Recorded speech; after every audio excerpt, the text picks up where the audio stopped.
Hi everyone. I'm gonna try to make sure my stand is actually okay. Excuse me. um. Hi to everyone that is on today. Um. As you can see, I am driving, but I did not have to work this late. I'm just getting my items ready for tomorrow, so I can get set up to do farmers market. Um. And if you guys are in the area, come out and do farmers market with me. That's a good thing. Um. So I wanted to get on here and give an update on my life, what this channel is about. Update on my mom because I promised you guys I would, and the other things that are going in my life and things that are going around in the world. Okay, because I'm a person that's in the world, and you and I are both in here. Okay, so that's why I got on here. It's been very hectic. Um, my mother had a episode. When I say an episode, I want to say she had a triggering, like a um how can I say this? She had a point where she wanted to um that she would have a outburst, you know, something that just led to her um going into manic mode. Uh and so I didn't really want to record her on the phone or anything like that. I wanted her to have her privacy. She still is in the institution, so a lot of those recordings that are made or that they do have are recorded. It's just like as if she was locked up somewhere. Like if you committed a crime and you were locked up somewhere. That's how that mental institution really is. And this is why a lot of people try to find alternatives for individuals who have mental disorders or they have to live with mental disorder, especially schizophrenia and bipolar, which my mother has both.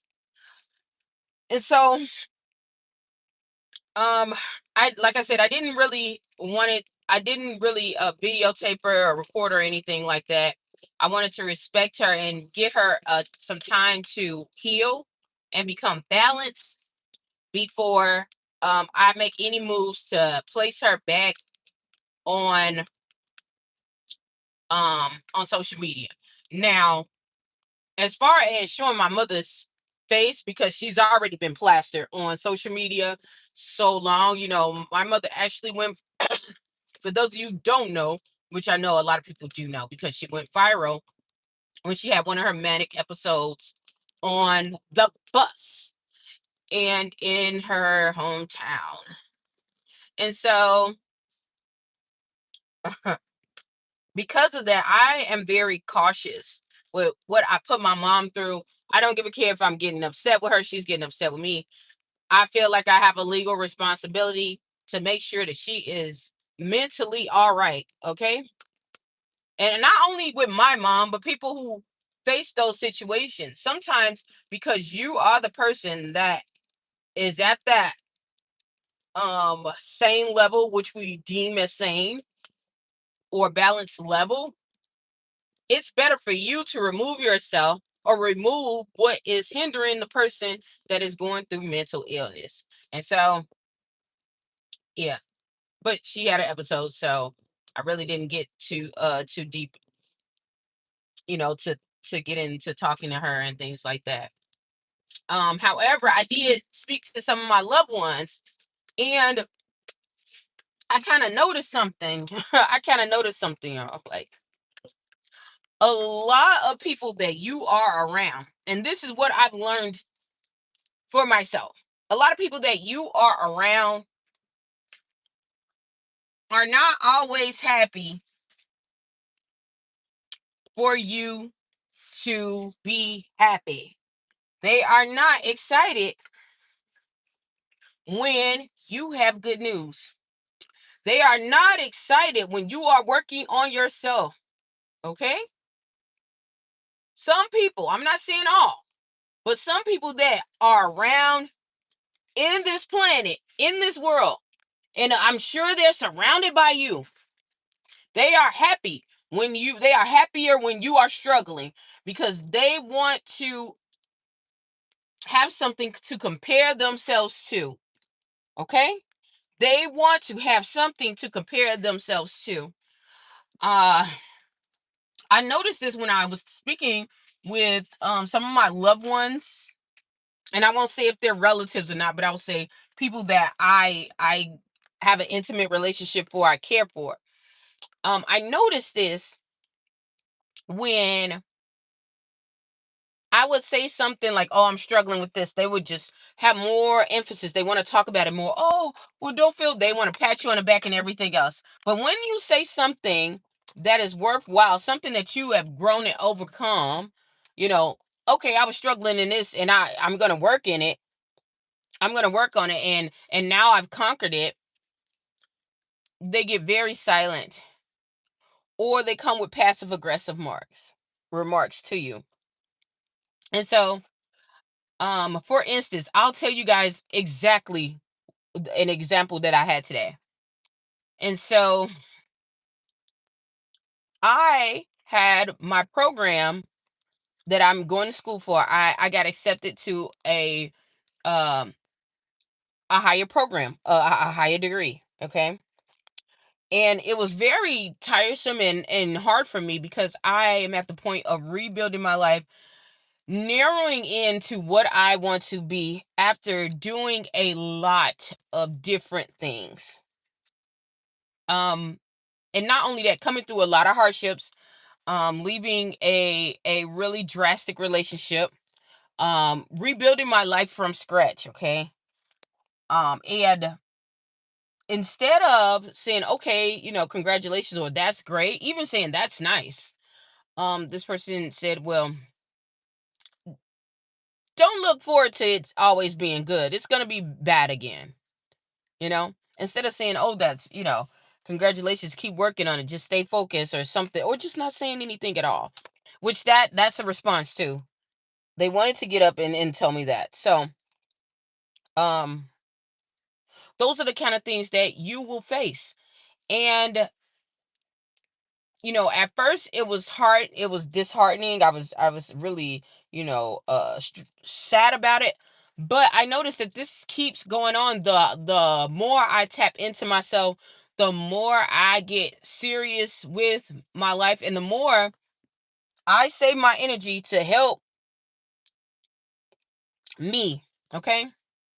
I had another person who, I would literally, if they call me, I'm dropping everything to go help them because, oh, they need this, they need this, and I'm struggling. And I had to step back and say, okay, well, what are they doing for themselves to make their lives better? If I keep giving out all my energy to this person, I'm not going to have anything for myself. And every time they would ask for something, it's always around the time that I need to do something.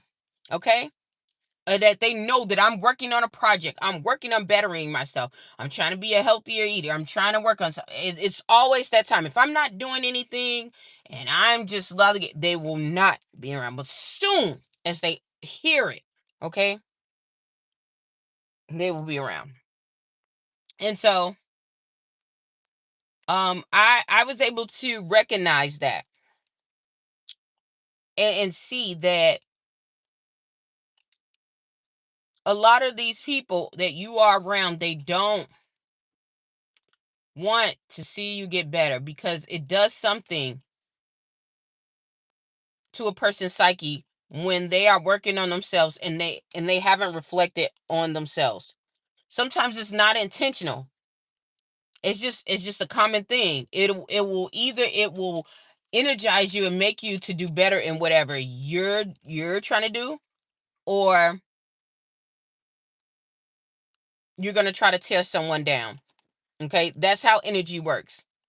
That's how energy works. And so I'm learning that.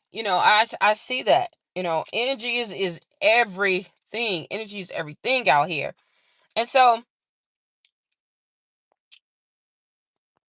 I when I noticed that this was happening today, I just cut off the conversation, you know, because I'm understanding that you cannot feed your pearls to swine. And some people will line you up. And this is what I was seeing. I was getting lined up. Some people will line you up. They know that something good is coming your way. They know something big is happening. And what are they going to do? They're going to try to attach. They're going to try to get themselves in alignment. Okay. You know how you try to get yourself in alignment when you want to do something better and you want to do something good, you're going to go in that direction. Some people can see exactly where you're going and you're going to do something monumental or something good.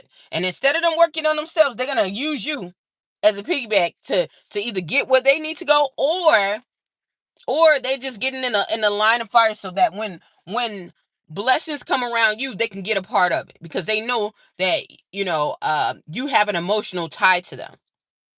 And so this leads me to my next thing. Um, and I'm glad that I had the opportunity to work on myself.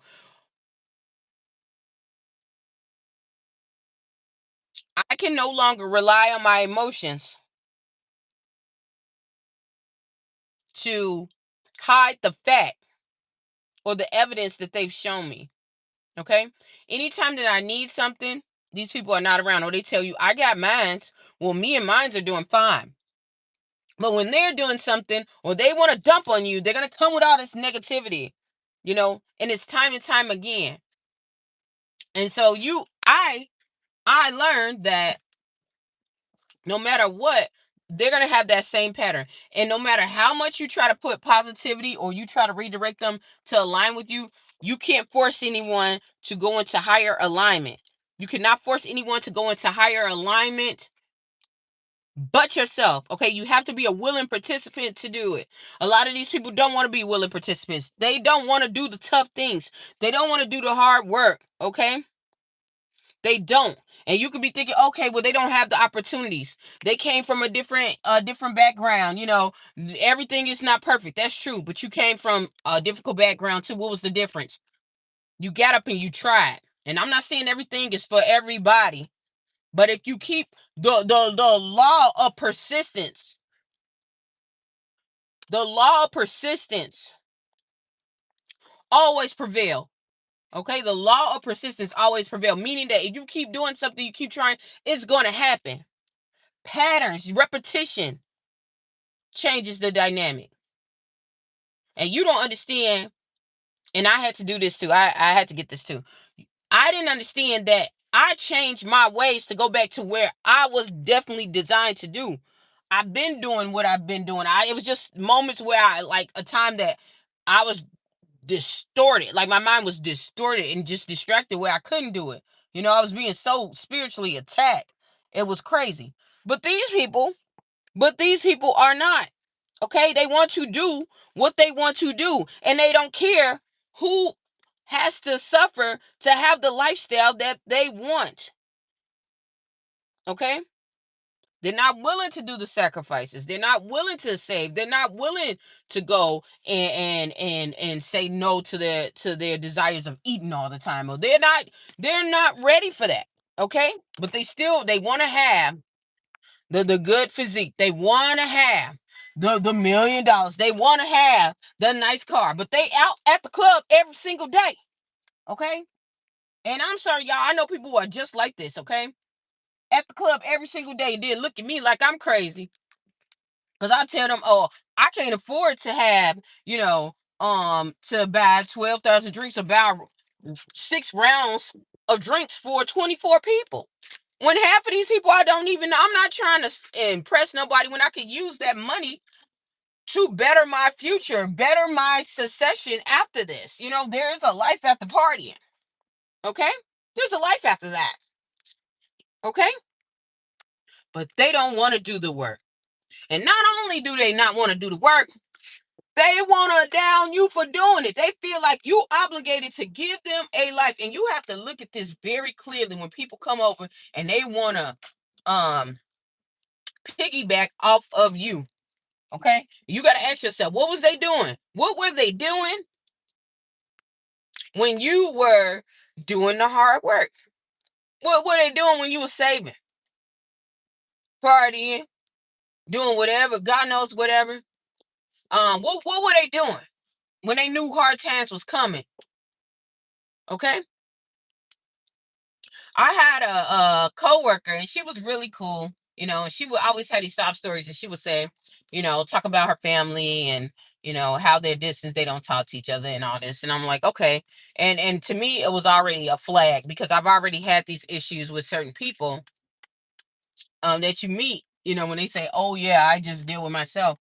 Um, it goes either two ways. Either they went through a lot with them and they need some distance, or they're the problem.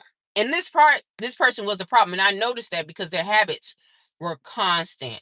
Their habits were the evidence of them being foolish. Okay? Foolish in every single way possible. Okay? And so it got to this person's finance, and I could see their finances were already in shambles anyway because they would overspend, they would always be going out, they would always be partying, they would just do crazy things. And it was one time where they ended up relocating, and because I knew both of another family member of theirs, so they both relocated. And it came to a point where they needed some funds, and I was like, okay. They asked me, and I was like, I wanted to say no, but I was something really told me to say no. And I was like, I always say if it was me, I would want someone to help me. And I said, you know what? I'm gonna do it, and I promise you I'm gonna give it back. Y'all, this person did not give it back, told me, well, they tried not to give it back. But they didn't know where I came from. They did not know. They did not know that I came from Nuck If You Bucktown. And so um but they would say I was rude for asking for my funds. I was selfish because I already had money and I would work all the time anyway. And so they were never planning on giving me my money back. But I ended up getting it back. And that's why, and not only that, that person, and the reason why I asked for the money back is because, for one, they told me they were going to give it back, and um for two, this person was living it up. Every time I would see them on like Snap or anything, they were living it up. They were paying for other people's drinks, beverages, and I'm like, wait a minute, hey, that the beverages that they got cost more than they rent. They cost more than what they owe me. Just pay me what you owe me. You don't want to be like that because you're like, well, everybody should have a time for relaxation. But think about it. If you busting your tail, you're sacrificing. Why do you think that it is okay? And I had to say this to myself. Why do you think that it is okay for somebody else to do whatever they want and use your funds? So, that relationship, that friendship ended up ending anyway. Because and it didn't end off like super bad. They ended up giving me the funds and I just left it at that, blocked them on everything. But it just goes to show you that you have to keep in mind that, you did this for a reason, and not to let anyone or anything stop your glow and your shine from excelling and doing better. You put in the work, and that's what I learned today. I don't care who it is. I don't care how long the relationship is. I don't care. It does not matter. Okay? You have to understand that. Okay? Their lives are a certain way for a reason. And especially if you are past 25 and you have mental capacities, and you know right from wrong mentally. You haven't been through some turbulent situations where you've seen right from wrong, especially if you're in your 30s and 40s. Okay? Because there's people who are in their 60s who were going through the same stuff And they the reason why they are allowed to do this because they have enablers. And I had to admit, okay, I was an enabler, knowingly and unknowingly. Okay, because you're thinking that you're helping them. You're not helping them. You're just getting them to the next thing. So you have to let people do what they do. Let them fall on their face so that you won't fall on your face, and also so that you can save face and save yourself. Okay, to save yourself, especially during these times, because what you are what we are witnessing is that there are a lot of people that are around that do a lot of lip service, to do a lot of stuff, and they don't put in the work. And this is a season that does not work anymore. All that hooping and hollering and all that, I'm gonna go do this or I did this, and not putting in the work to it it has run its course. It been ran its course for me, but it definitely has ran its course um for others. And if you don't get those unfruitful people out of your way, you gonna end up having the same fate that they have and wondering why, because you did all the work. Okay, so that's what I want to share with you guys. I'm gonna get off of here. Hopefully something I said or done will help you on your journey. Please stay tuned. The journey to Jerusalem, y'all. Bye.